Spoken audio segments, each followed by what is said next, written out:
Good morning, good evening, good afternoon, whatever the case may be. Welcome to Waaaay Offsides. I hope everybody's had a great week. I have. As you can see, we're joined tonight by a very special guest, newly appointed writer for AL.com, Nick Kelly. Nick, how you doing, man? I'm doing well, guys. How are you doing? Well, we have to first of all congratulate you for being named the 2024 Edward Ashoff Rising Star, man. That was pretty cool. We've known it for a long time, just kind of watching you. Yeah, you're kind of a big deal around these parts. And so just congrats, man. It's a big honor. I know you're probably super excited, but tell the folks what you're up to, man. Well, I appreciate you saying that. First off, it's been a really cool day just hearing from a lot of folks. It just means a lot to have, just peers select you for an honor like that.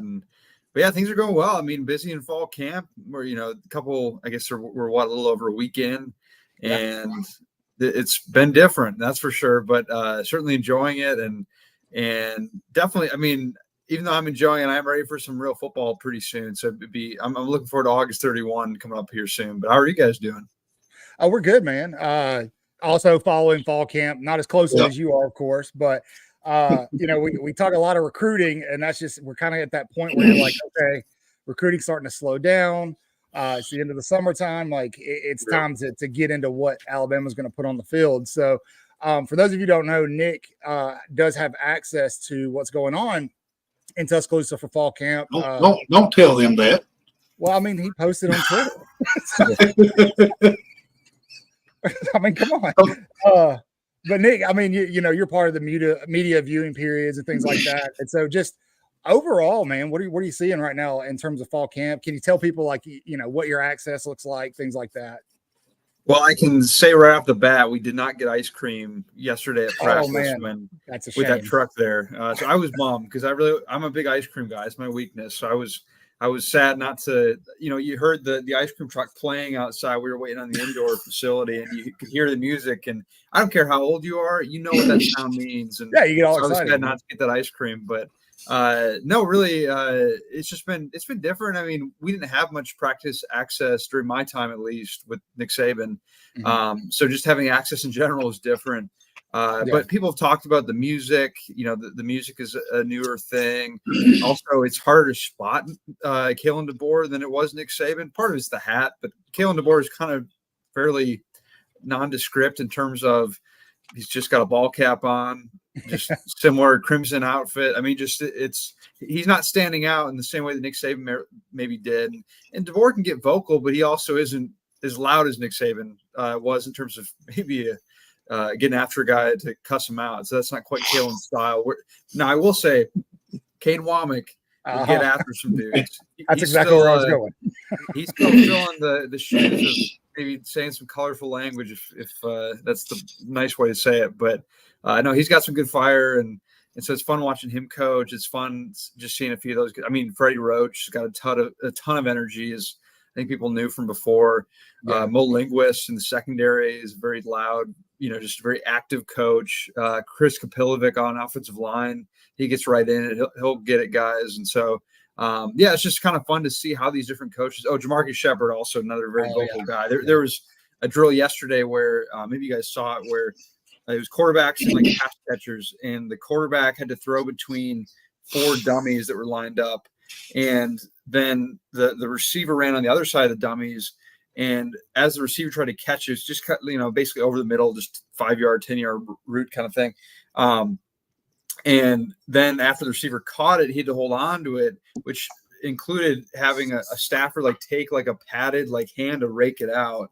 And then also someone rolled a ball at them, an exercise ball, to see basically if they could withstand that. And then they also had to run through these cones. And when one guy didn't, Jamarcus Shepard let him hear it. And also another guy went out of bounds. Jamarcus Shepard's like, why are you going out of bounds? Like that kind of thing. So there's plenty of coaches with some fire. It's fun to be able to see them interact like that.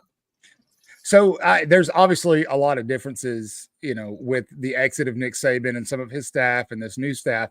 What are some of the things that you feel like are the same that you're seeing in fall camp that maybe happened in fall camps of the past? Yeah, I mean, the pace is still pretty fast. I mean, they move from drill to drill. Like, there's no lollygagging. If you do, coaches get after you. So Sure. Saban was very efficient in how he ran practices. And really, it's hard to tell essentially what maybe some of the more physical periods of practice are like, just because we don't get to see that as much. Just to answer your earlier question, like a lot of it was, okay, position drills and seeing guys go against air, seeing guys catch balls against air. So it's just, we're not quite getting a football. We're not seeing action. So that's where, like, when people were texting me day one, like, hey, national championship on the way. And it's like, hold on. Like one, maybe, but I can't tell that based on me watching, D Lyman crouch between this, sled kind of thing. So, so it's definitely nice. I'm not complaining at all, but it's, we're also not seeing 11 on 11 by any means. Yeah. A lot of what we've been seeing coming out, a lot of the position drills with like the defensive line working on pass rush. Coach Womack's been pretty vocal about really getting to a quarterback this season. That's a big focal point. But one of the big highlights that everybody's talking about, and you probably know where I'm going with this, I'm sure people in the chat know where I'm going with this, is 5-star wide receiver Ryan Williams. The guy had Ryan Williams. The guy that caught the pass from Jalen Milroe last year in the Iron Bowl, because exactly. But he had the one-handed grab on video, and people are just really fired up about him. And something that we've kind of talked about and stressed to people is the talk is that Alabama's doesn't have the talent that they typically have at wide receiver. I disagree with that. I think they actually have a pretty stacked wide receiver room. And I don't know that Ryan Williams is going to see the field a lot this year. So despite what you're seeing, I'm sure, they're going to have some packages for him, maybe some special teams. But what do you see his impact being in the 2024 season? Am I right? Am I wrong? Do I need to be quiet because I don't know what I'm talking about? You can tell me. Well, it's a great question. I think, to me, he's going to have a role. He's going to help this team. Just how big it is to be determined. I don't know that he'll be starting right away, but I would not be surprised if we saw him before long. I think overall, probably your starting three, at least in the first game, would be a Jeremy Bernard, Kendrick Law, and a Kobe Prentice. People haven't talked about Kobe much. Yeah. And part of that, he's a good player. He's got experience. He's made plays. He doesn't quite have that 5-star excitement that Ryan Williams is bringing in right now. But Kobe's a guy who's played some football. So he'll probably be, my guess, if they're going 3 wide, he'd probably be one of the guys up there. But also heard good things about Emmanuel Henderson. Cole Adams is another guy. Yeah. And so, they've got options. It's not like they've got nobody in their receiver room and they have to play a 5-star freshman. But at the same time, everyone I talked to at some point or another has told me, this guy's really good. He's going to be a generational talent, which, not to put too much on this guy because he hasn't played a down of football yet. And he's supposed to be a senior in high school, mind you. That's the tricky thing about the expectations is that, he's got freakish ability and really talented. And you hear good things from the coaches, but at the same time, he's supposed to be a senior in high school. So not to say he can't just have a great year and do big things, but also don't be panicked or alarmed if he doesn't, because I think that's totally okay too. And I was having this conversation with someone recently, and just to take this in a little different direction, 2025, of course, things change so much in the portal, and you see, you never know who's going to stick around at times. But say you got a lot of these pieces back, you could have a Ryan Williams, a Caleb Odom, who I'm super intrigued to see him develop. He's a freshman, and he's got some serious length and some acrobatic skills he can pull off. Their offense, and say Justice Haynes is back, and maybe a Jam Miller even, and then there's probably Ty Simpson running the offense. Their offense could be scary good with Ryan Williams having a year under his belt. But as far as year one for him, it may I would just say let's ride the ride and see what happens, kind of thing. Yeah. So this comment here from John Bailey, we get a lot of that in regards to Ryan Williams, him being Kalen DeBoer's Julio Jones. And although, I think the kid's a spectacular talent, definitely caution everybody, like you were saying, Nick, be careful with those expectations, because what happens if he doesn't meet them in year one or even year two, and especially with the transfer portal nowadays, the last thing you want to do is run a kid off. But getting a lot of recruiting questions. Everybody still wants to talk about recruiting. I guess there's some smoke around Michael Carroll. Jeff is talking about. I'm not really sure. I haven't seen that personally, but I would. No. Everybody's trying to flip everybody. Jeff, that's the name of the game. Alabama's probably trying to flip guys too. So just look, it's all fluid until December, until names start being inked on papers and faxed over to schools. A lot of what's happened right now, a lot of what On3, 247 Rivals are showing you in terms of these recruits and where they're going and where they're crystal balled and the rankings, it's going to change. It's going to change a lot. Alabama could finish 1 or 2. They could finish as low as 5 or 6. It just depends on what's going to happen.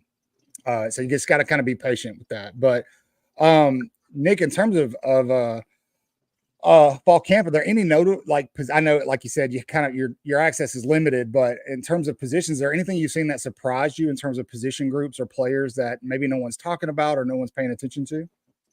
I think the defensive line is a group that I'm really intrigued to see play, just because there's a lot of experience there. There's a lot of options there. I mean, you look at some of the veterans that they have and just different players who could play.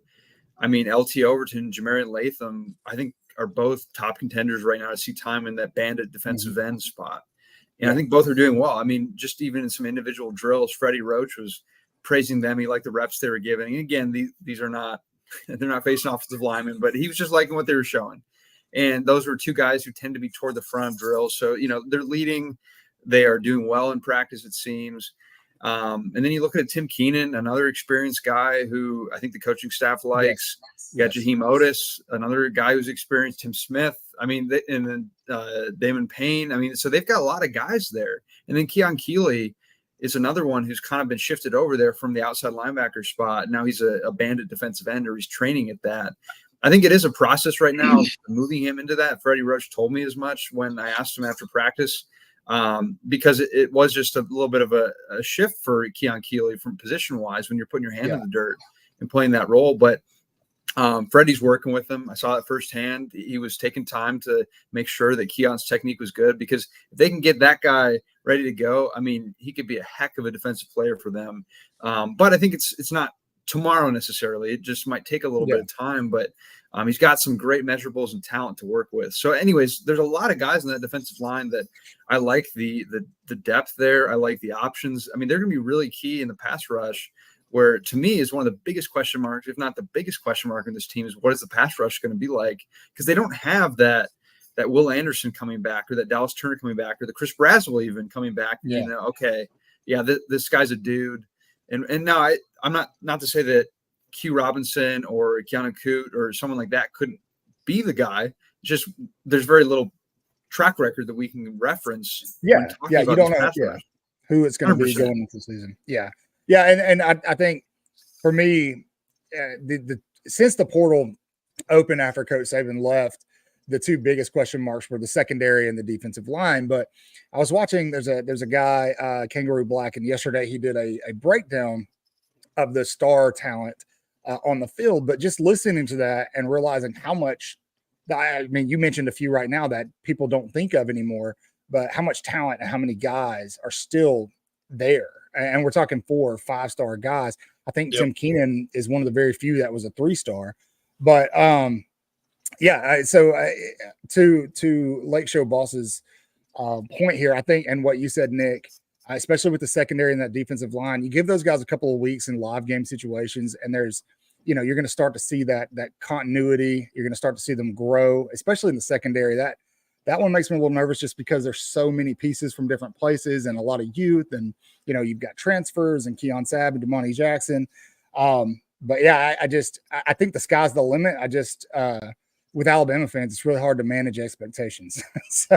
No doubt. I mean, but it's fun. I mean, like, I love it just because people do have that high expectation. But I mean, it's going to get tougher and tougher in this new SEC and this new playoff model to have the success that maybe fans are accustomed to. And so not that you can't have those expectations, but it's definitely it's going to be tough to win or go undefeated every single season in this new model. Yeah, I agree. Speaking of that, something that we've kind of talked about recently that I don't have this on my notes to talk to you about, but I'm going to throw you a curveball here. There's always one or two. All good. We've kind of talked about over the past couple of weeks. Of course, everybody's panicking about Deboer recruiting in-state, and the media is making a pretty big deal out of it. And I understand that there was a time where those in-state recruiting battles were essential. I personally feel like that's shifting a little bit, but I also feel like Kalen Deboer knew he wasn't going to be able to come in and win the state right away, especially against a guy like Hugh Freeze. But in terms of college football as a whole, in its evolution, what we're seeing, how it's changing, do you feel like offensively, the offensive unit is more important than the old adage that defense wins championships? I'm not saying that defense is not important and you need a good defense, but in terms of what Alabama is going to potentially move into offensively, do you think that is a more important evolution for them than to continue that defensive success that they had under Nick Saban? Yeah, I mean, well, why not be good at both, right? Yeah. Have best of both worlds. But no, I mean, you look at Michigan last year, defense won them that championship. But offense is Kalen DeBoer's bread and butter. I mean, that's what he does well. It's what he coaches well. It's what he knows well. I mean, he's a former receiver himself.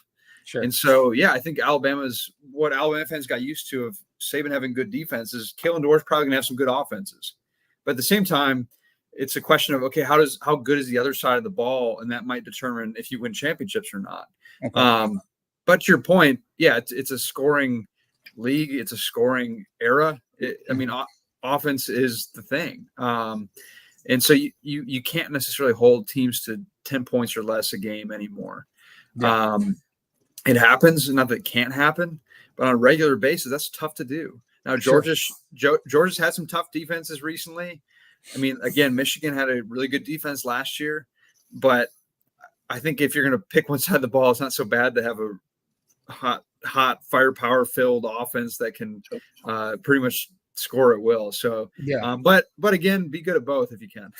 Yeah, absolutely. No, I agree, and that's kind of the point we've been making is that, if Alabama can take a top 5 offense and pair that with a top 20 defense, that's probably enough for them to win a championship. But to the in-state recruiting point, we've got a lot of guys. I don't know if you can see our chat or not, Nick, but a lot of people are talking about AK Deer. They're talking about just recruiting is just what people want to talk about. Everybody's talking about recruiting.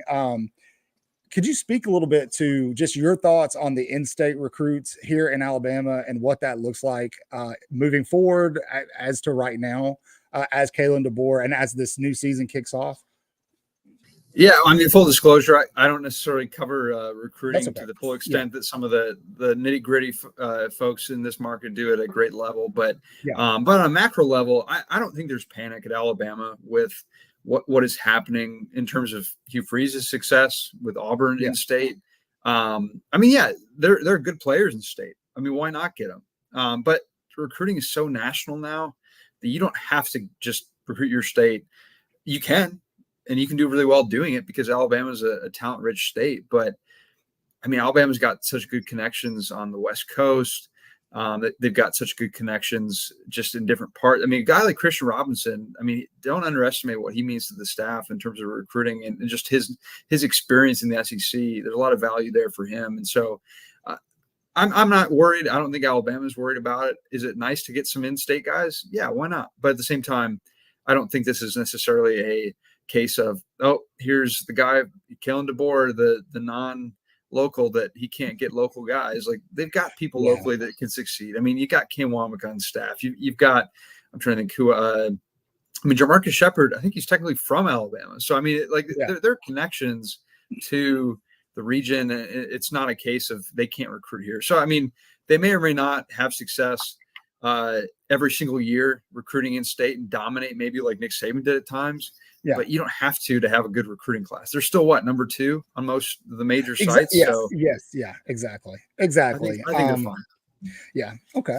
Yeah. It's just, we get a lot of people kind of that initial panic when Auburn flipped Antonio Coleman and Derek Smith and, and then just as well as I do, if you get over on X, it's kind of the Wild West. And so you deal with a lot of trolling. And so we get a lot of those people get in the comment and they're like, what's going on? Auburn fans are giving me hell about this and about that. I'm like, just relax, everybody relax. So anyway, Nick, man, again, just congratulations. We love having you on the show. can you tell everybody where to find you, man?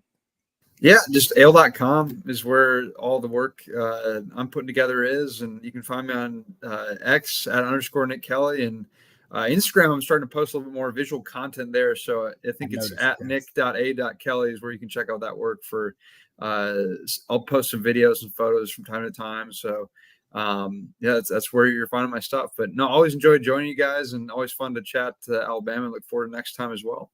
Absolutely, Nick. Thanks for joining us, man. Have a good evening and a good weekend. You too, guys. Have a good one. Thank you, Nick. All right, Christopher. How goes it? We have so many comments. I know.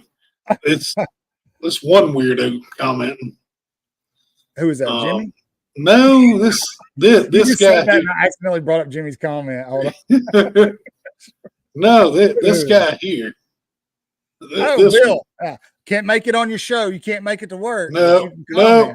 Yep, he's playing in the comment section. You can comment. Yeah. You know, I'm gonna jump back up here.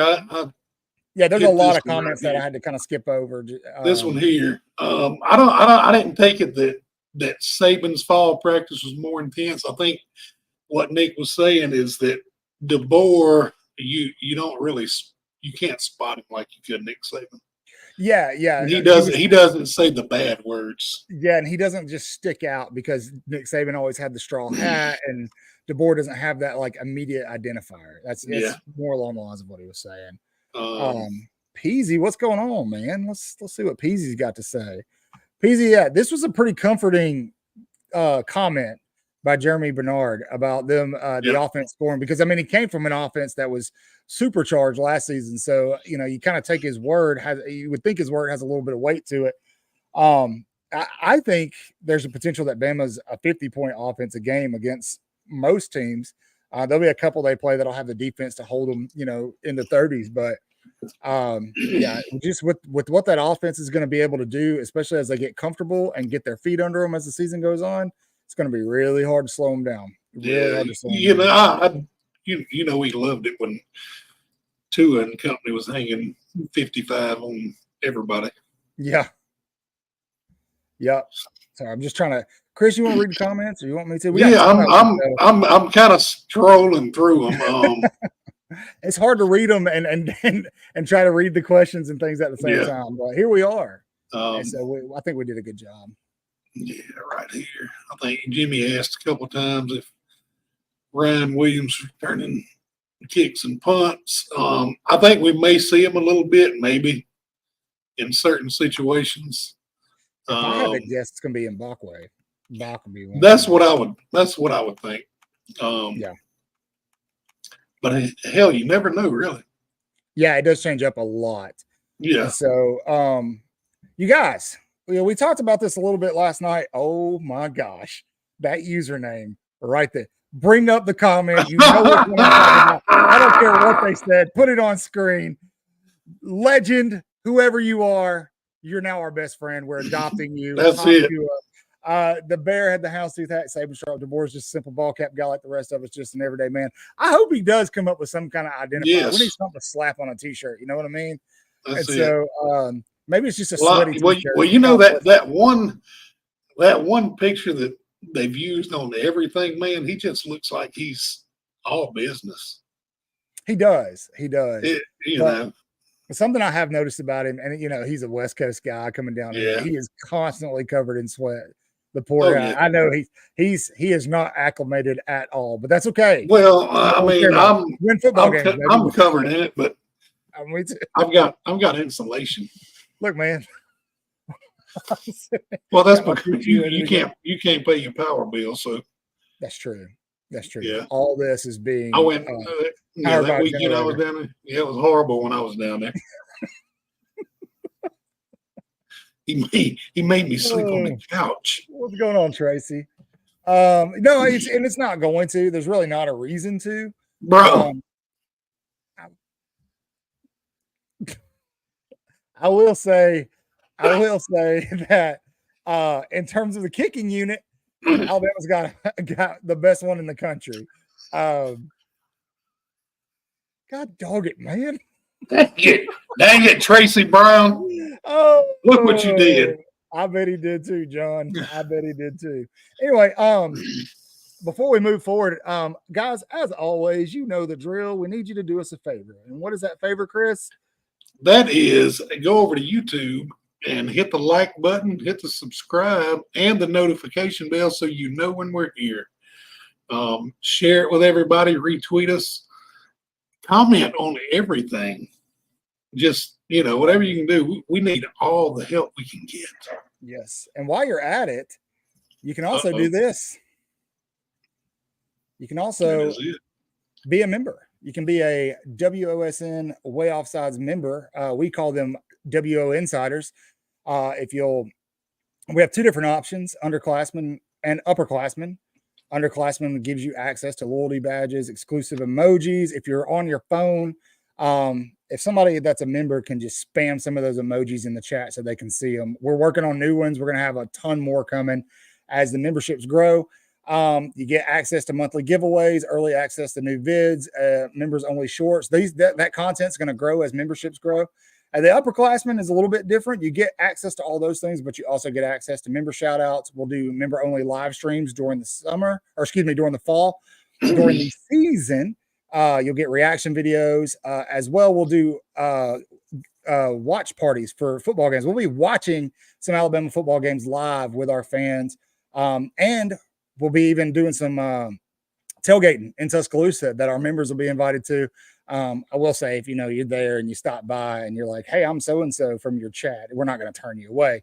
But if you're a member, we'll have some special stuff for you. You also get early access to our merchandise. Our merch store is live. I'll put it in the chat for you right now. You can go check it out whenever you get a minute. We have a ton of cool stuff for you guys to go look at and buy and support the channel, support what we're doing because Chris and I need support to pay our child support. And so I'm just kidding. You got to pay for bill. Got to pay for bill. Yeah, we got to pay for bill. But anyway, a lot more to talk about. We appreciate you, Tracy. Yeah, Tracy. Yeah, Tracy. Don't ever be scared. Yeah, that's right. Just you need to put a towel on. It's okay. It's all right, Tracy. Don't ever be scared to comment and talk to us.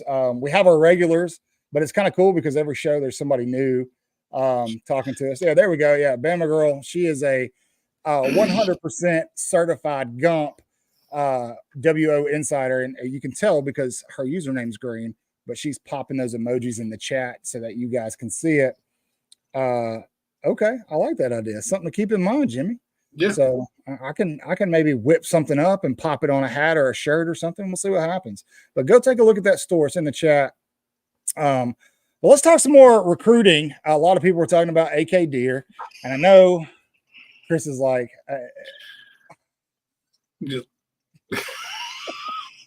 I'm laughing at your comment, John. I'm not going to put it on the screen. Anyway, a lot of people want to know about AK Deer. Look, I'll be honest, I don't exactly 100% know what's going on with AK Deer, but I think that there's just a logistical issue. I don't want to speculate as to what it is. Just kind of holding up that they're trying to make sure some things are in line before that commitment happens. But it's coming. AK Deer is still heavily favored to Alabama. Nothing to worry about there. I know some people are talking about Michael Carroll. I haven't seen anything about that. I haven't seen anything either. Yeah, Michael Carroll's been a huge supporter in recruiting efforts for Alabama. I don't think he's going anywhere, man. And so I wouldn't stress. Look, they're going to try to flip these guys no matter who they are. I can't say it, Tracy, but maybe it's potentially that. We'll see. Oh, I see what he's saying. I got you. Sorry, Jimmy. I see what you're saying. It's a good idea. It's a really good idea. I'm gonna get him a bucket hat, bro. So anyway, but there's not a lot of good news going on in the recruiting world right now. A lot of the action is happening around Texas is going to have a couple more 5-stars commit. Georgia's probably going to have a couple more 5-stars commit. Auburn is working on a flip from Notre Dame commit Deuce Knight. There's also, in terms of Alabama, there's some smoke around Turbo Rogers potentially flipping. A lot of people think that Auburn's in the mix. I still think that the flip happens for OSU if or when AK Deer commits. He may surprise us all and say, screw it, I'm going to stay and I'm going to fight and then hit the transfer portal next year if he doesn't. But we'll see what the running back out of IMG Academy does. Now, the guy that you definitely want to just kind of watch over the next couple of months, he's not making an announcement anytime soon, but it's going to be 5-star Justice Terry. He's got it down between Alabama and Georgia. I said it earlier in the video update, how poetic that he's got it down between Alabama and Georgia. That last OV in Tuscaloosa went really, really well. My understanding is he was at Georgia's final recruiting weekend of the year. So we'll have to play that one by ear and see what he does on National Signing Day. I think it bodes well for Alabama that he's going to take his time. So we'll see. We'll see. Y'all go so hard at Hugh Freeze in the comments, man. Yes, Byron. Terry's mama does love Bama. And if you don't follow her on Instagram, you don't know why. She was posting all over the place about that visit. They had a really, really good time. Anyway, I don't know about Offord, man. I think Offord's sold. He's come out and said he's not flipping. I think he's done. I don't know the situation there, but I think his parents don't even want him at Bama. So we'll see. We'll see what happens there. But Justice Terry is definitely one to watch as we move forward in the recruiting world. What else were we going to talk about? We've talked about fall camp. We've talked about recruiting. What else we got, Chris? I don't even have the notes in front of me. I do. Yes, James. Yes. I mean, some outlets have AK Deer as the number one running back in the class. Some of them have him as 2. It's hard because you're talking about 2 guys that have never touched the field in college yet. Yeah. So, but just basing it off of what they're doing in high school, they're both phenomenal running backs. But yeah, AK Deer is the preferred back, especially for Alabama's system and what they're going to be doing. It'd be cool to get them both, but Bama signed, 2 really good backs a couple classes ago. Yeah. And yeah, I just don't know that that's going to happen. So what recruits are subject to flip? That's a tough question. All of them, man. And that's every team in the country. Yeah. It sounds like a very vague, ridiculous answer, but this is something that we've kind of been beating the nail with the hammer, Byron, is that National Signing Day, the early signing period doesn't start. I think it's like December 4th or 5th or something like that. And so everything right now is based off of verbal commits. You're basing Alabama's recruiting ranking, Ohio State's recruiting ranking, Georgia's, Oregon's, all these teams off of the verbal commit from 17, 18-year-old, and in some cases, 19-year-old dudes, right? The verbal commits, promises being made to them, things could fall through. There's players that are going to go to Alabama games in the fall. There's players that are going to go see Oregon play in the fall. They're going to go see Texas play in the fall. They're going to go watch Georgia. I guarantee you that Alabama-Georgia game, there's going to be a ton of recruits present for that game. A ton. There's guys that are going to go watch Colorado play, right? And a lot of these guys, we tell people all the time, there's always chatter in the recruiting world. There's always smoke here, there's smoke there. But what you do is you watch the visits, right? You watch the visits when visiting period is open, right? Because typically those visits speak a lot louder than the words. So we'll see, man. You look at Deuce Knight. Deuce Knight has been committed to Notre Dame for, I think, a year. Something like that, recruiting for Notre Dame, doing all these things, and out of nowhere, his name is associated with a flip to Auburn, which I think is going to happen. I could be wrong, but you can't put stock in any of these kids. Don't run out buying their jerseys, man. Unless you've got a kid that is going to stick it out with the program once they commit, sign their name, and get on campus, you just don't know what's going to happen. And keep in mind, we may miss out on a Khalil Lockett or a Derek Meadows. But we may not miss out on them next time around when they enter a transfer. Yep. We may not miss out on a Perry Thompson, a Cam Coleman, any of those guys. And so it's guys, look, a lot of it's going to change just based off of what happens during the season. If Alabama's I'm so sorry. If Alabama's offense goes out there, they're lighting it up, putting up 45, 50 points a game. Jalen Milrose just killing it. You can't tell me that these wide receivers that have committed other places aren't going to at least take notice of what's happening. If Alabama puts 2 guys in the draft at wide receiver, this is technically one of their weakest wide receiving groups of all time. That's media hype and sensationalism. That's not true, but that's what they're saying. There's not a guy who made the preseason Biletnikoff list. if they start putting wide receivers in the draft this year, a lot of these guys are going to be like, wait a minute. These guys Mel Kiper starts putting them on the big board in first round, things like that. As the season comes to an end, like a lot of this is going to change. Like I said, it's a completely fluid situation. And we try to keep you up to date as much as possible. Like these 2026, 2027 kids, it's awesome when they commit, but don't put any stock in that. Nothing right now, because it's too easy. There's a year and a half before these kids have to submit. They got a long way to go. Long way. So, and I agree though, Jimmy. There's some things that are going to happen, some keystone moments that are going to happen during the season, such as the Georgia game. If Alabama beats Georgia on September 28th, that is going to have an impact on recruiting. Not just in terms of Alabama against Georgia in recruiting, in terms of Kalen DeBoer and his staff, these recruits having more confidence that, if Alabama beats Georgia, the perception of what Alabama was under Nick Saban to what Alabama is under Kalen DeBoer remains exactly the same. That is lethal for the rest of college football. That is the last thing anybody outside of Crimson and White wants. But anyway, no, Keelan Russell's not going anywhere, Byron. No, he's a lot. He's with us, man. He is with us. And so, John, that's a great point. Like I would have never thought it brought up. Oh, wrong way. I would have never thought that Caleb Downs would have transferred portal. It kind of made he did it so soon. Yeah, it makes you wonder. Is this something that's been on his mind, that was on his mind all season? That's right. That's right. Maybe I think potentially he was one of the ones that Coach Saban was talking about that came up and was like, "Hey, if you want me to stay, you got to pay me this much." And because Coach Saban literally said that there were players that were doing that, but also Nick Saban did say that the two guys that it hurt the most until he was retiring were Malachi Moore and Caleb Downs, and I think he was just really close with those guys, and so maybe because of the way that went down, Caleb just decided it was better. I think that decision his parents may have been involved. But I mean, best of luck to him. We got a Keon Sabb and a Damani Jackson out there. Everybody's talking about if we beat Georgia. Let me ask you, what is more important? What would be the bigger statement? Dropping 2 games to SEC opponents, let's just say Georgia and LSU, and then making it to the championship game, whether we win it or lose.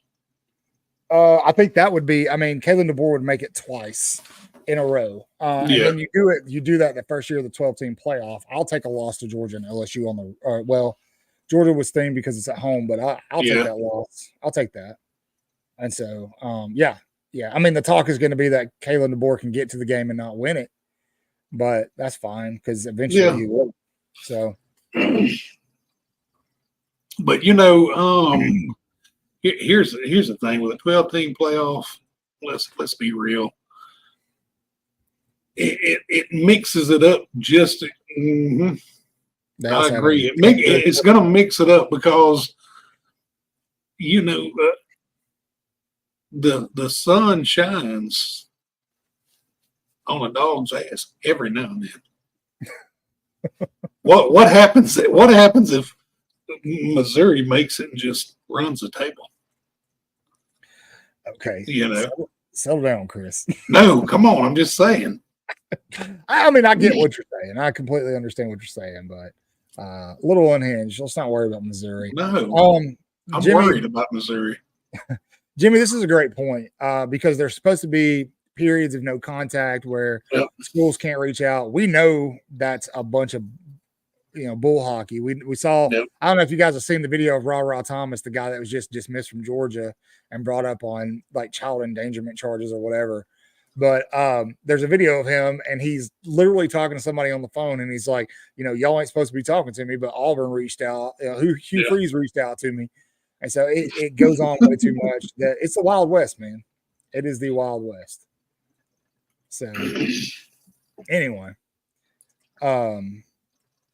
these comments, man. You guys are on top of it. What are you smoking? It's more like what's in the cup. That's my that's my question.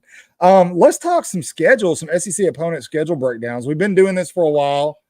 Yeah, they do reach out to former high school coaches, right?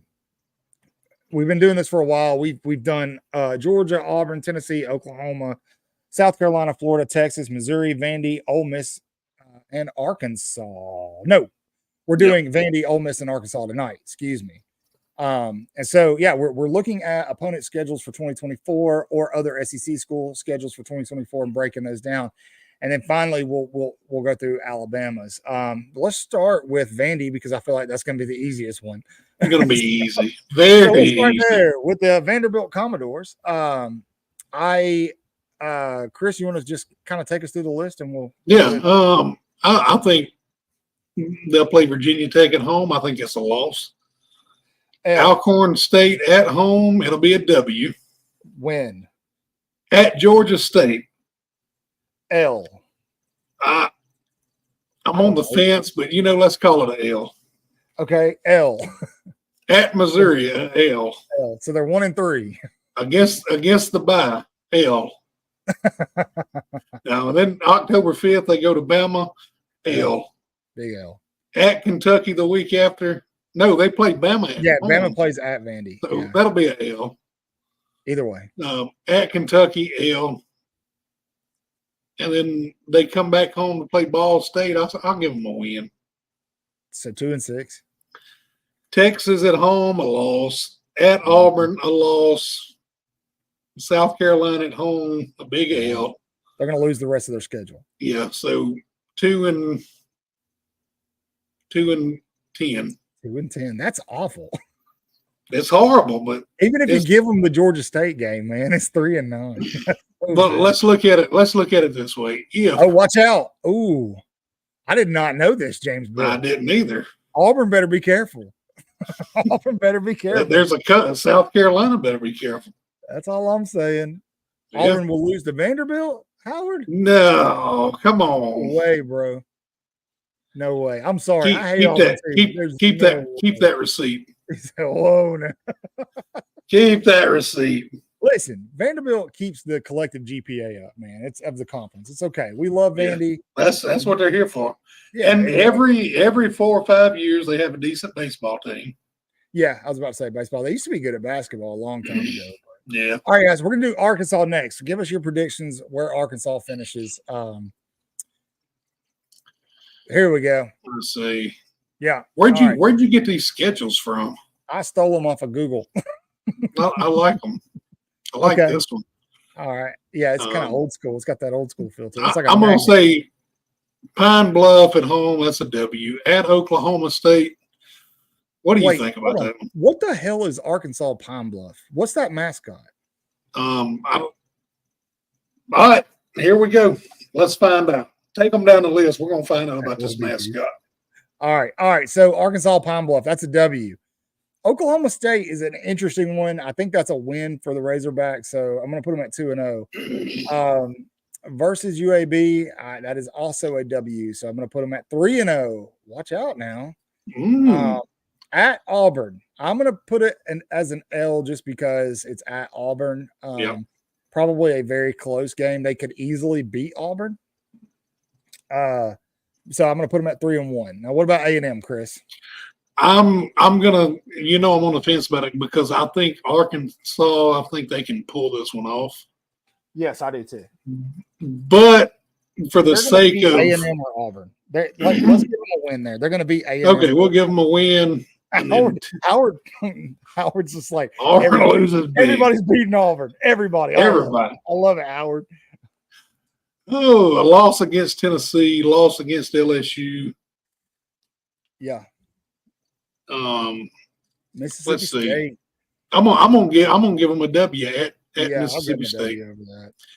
A loss versus Ole Miss, a loss versus Texas.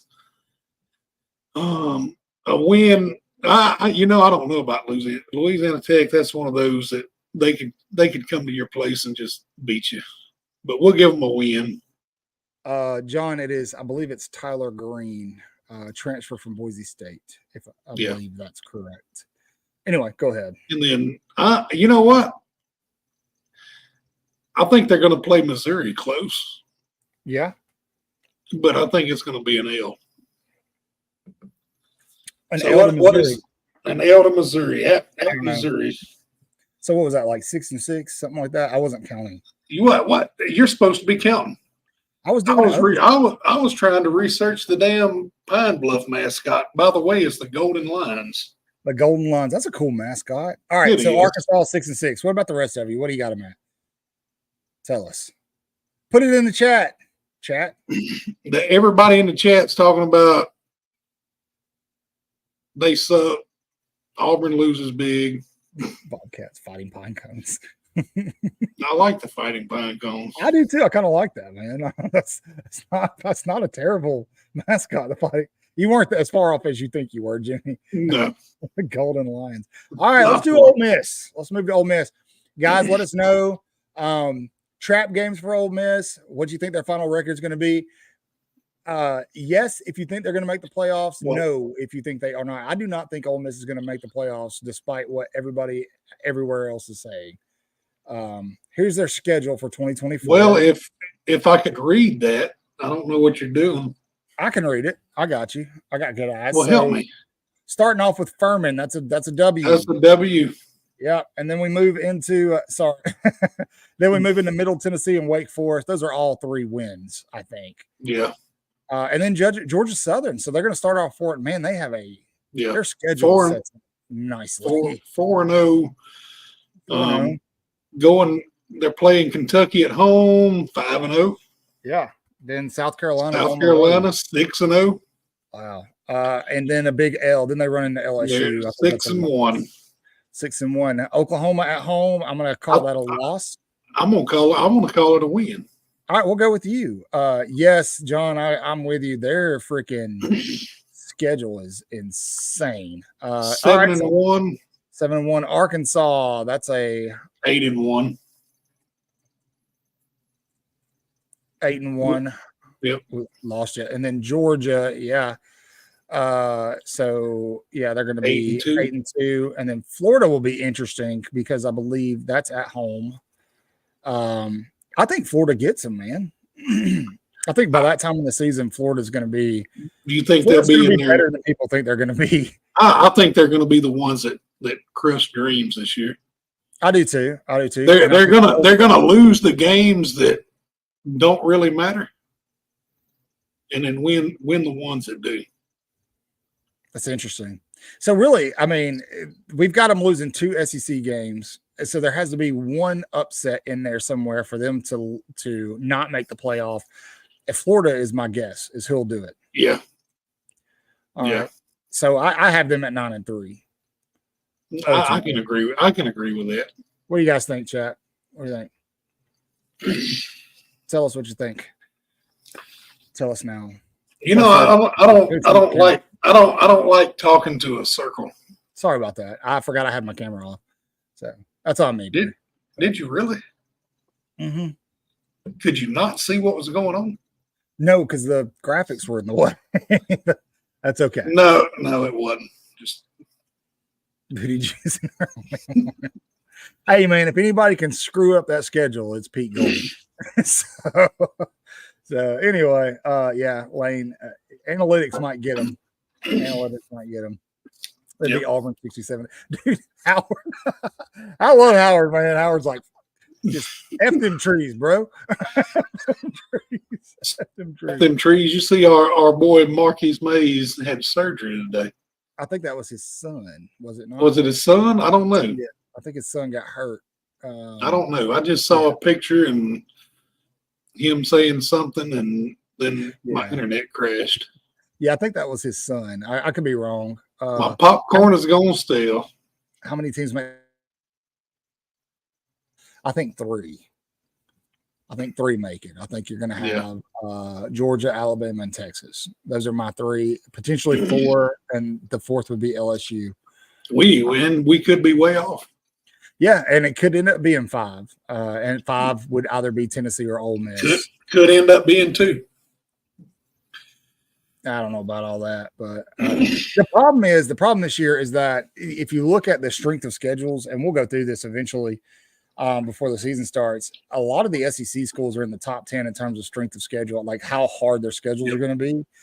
It's unforgiving this year because you have the talent disbursement in the SEC with the transfer portal and NIL is all. I mean, there's parity in the SEC, and so I don't think anybody's going to go undefeated.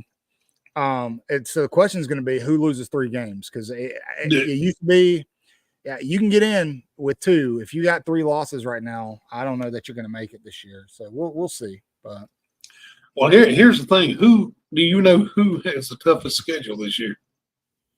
Who has the toughest? Florida, yes. Right? Yeah, Florida's bad. So with their schedule, just hypothetically. Oh, I know where you're going with this. Hypothetically. Don't give them hope. Don't do it. They only lose 2. If Florida only loses 2 games with their schedule, do they get in? Playoffs. Absolutely. Could they be the first 3 loss to get in with their schedule? So we've talked about this. I think that there are 3 teams in the SEC that one of them will make it as a 3-loss team. Eventually, it'll either be Ole Miss, Tennessee, or Florida. It could be Florida this year. One of those 3 teams will be your first 3-loss team to make the playoff. I think a lot would have to happen for a 3-loss team in the SEC to get in. A lot would have to happen with the Oregons and Ohio States and Michigans of the world. But yeah. I mean, who knows? Maybe the Big Ten eats itself alive too. John with Missouri in there. I like it. We'll see. We'll revisit this. We're going to keep track of all this as the season goes on, and we'll pick we'll have a picks winner. We're going to do picks and all that fun stuff. We'll have a picks winner, and you guys will see. It's a good time. We did it last year on the you know what? Speaking of that, we need to talk. We need to have a production meeting after the show. Well, I got to be quick. So it'll be quick. I got all my kids here. I know you're always quick, so. Okay. All right. Well, on that note, thank you, Chris. Guys, sorry we're going to cut it a little short tonight, but that will do it for this evening. Big thanks to Nick Kelly. You guys make sure you're going to check him out. Definitely. Nick's fantastic. Thank you. Just a big congratulations again on the Rising Star Award. Well deserved. As always, make sure you're doing all the things. You're subscribing, following, sharing us all over the place. Follow us on socials. Hype us up on socials. You guys are super active with us here on YouTube when we're live.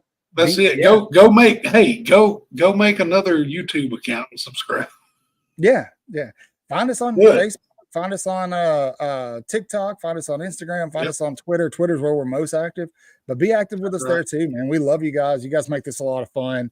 Like I said, we've got our regulars. If you're not already, good night, hell with Auburn. If you're not already, please consider becoming a member. We're gonna have a lot of fun as the season goes on, and I don't want you guys to miss out on that. So, but as always, you guys know the drills. Say your prayers, read your Bibles, wash your hands, horns down, F them trees, beat Auburn, LSU, and Tennessee too. Roll Tide.